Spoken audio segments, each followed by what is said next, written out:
So I just want one time in my life as a Minnesota Fighting Vikings fan just to shove all the chips in on the draft and just go all in. Just say screw it. Now, it hasn't worked out in before for teams. I mean, you look at RG3.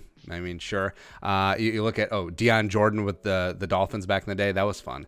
But I just want the rush. I just want my team sitting at 25 in the draft to all of a sudden ding ding ding ding ding ding ding. There's been a trade. The Minnesota Vikings trade up to number 5 overall. What?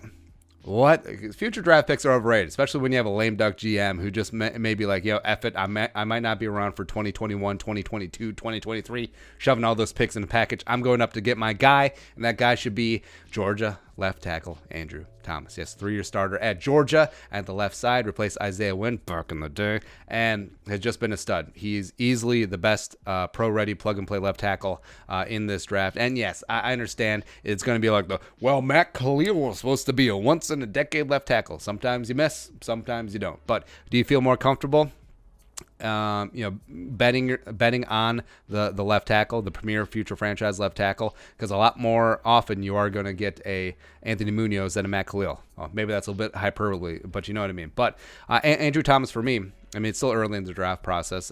We'll see how things shake out. But, I mean, for me, he checks all the boxes. He's going to be a great plug-and-play starting left tackle in this league. And why not the Vikings? You cut Riley Reif, you move on. What will it take to move up? Say that he falls to 5. Maybe he falls a little bit farther. Probably not. But screw it. Go up and get your guy. 2 firsts, maybe 3 firsts, 2 firsts, 2 seconds.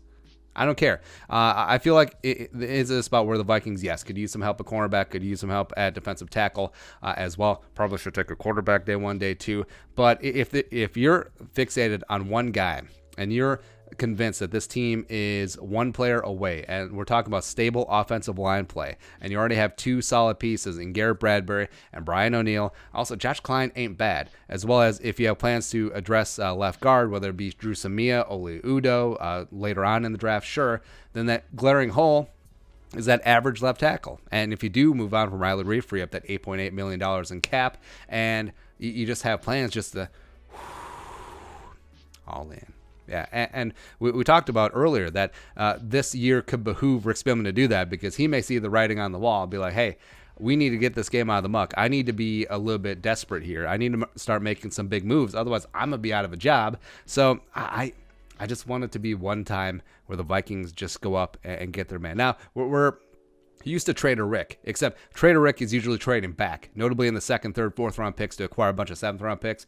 And in fairness, I mean, a lot of his day 3 picks do have a relatively high hit rate compared to the average for 5th, 6th, 7th round picks. So respect there. But also, back in the day when he was trading around the first round, it was to get back into the first round. It was talking about in the back end of the first round. So the fact that the Vikings had a solid year, won a playoff game, sitting at 25, back into the first round, and it would be expensive. It will be expensive, especially since offensive line is such a coveted commodity right now. And Andrew Thomas in a draft where you have a lot of solid tackle prospects, but you don't have a lot of blue chips. It kind of reminds me, it really does remind me of last year where Jonah Williams was the bee's knees, and then it was a lot of also rans. It was Andre Dillard's, a lot of Cody Fords, a lot of guys of that ilk. I mean, Jonah Williams, we should have known he had a bad labrum. I think that's just the curse of Cincinnati. Look what happened to Billy Price as well.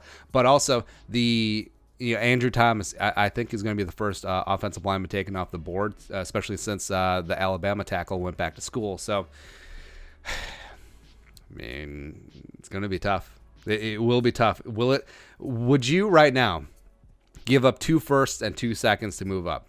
And I think that might be the bottom of the barrel. That might be the absolute minimum a team may take to move all the way up, all the way down from, say, 5 to 25. And it's only 20 spots, sure, but it's going to take a haul. It may take a haul. Would you be fine with that? Because as other teams are, chasing around with Chase Young or the quarterbacks up in the top 5, some other positions too, if Andrew Thomas is still there dangling, and you know for a fact that you could put him at left tackle, then him and Brian O'Neill will give you the 2 best bookend tackles in the league, young up-and-coming tackles. I would do it. I would do it because it does just feel like Zimmer will get the defense right, whether he has a premier cornerback or not. And if the Vikings offensive line can just get its ish together, you got Dalvin, who's performing at a Pro Bowl level. You have Kirk Cousins, who, when he's protected and everything's on schedule, great things can happen. Hopefully next year Thielen's health will hold up, and you have a chance to do something special again. But you got to gamble. Otherwise, if you're sitting at 25, you take a tackler prospect. Maybe he doesn't even start over Rashad Hill or whoever you have back there. But I don't know. For me, well, I'm a gambler by nature. It's in the Asian blood, but I would just push. Andrew Thomas, let's go.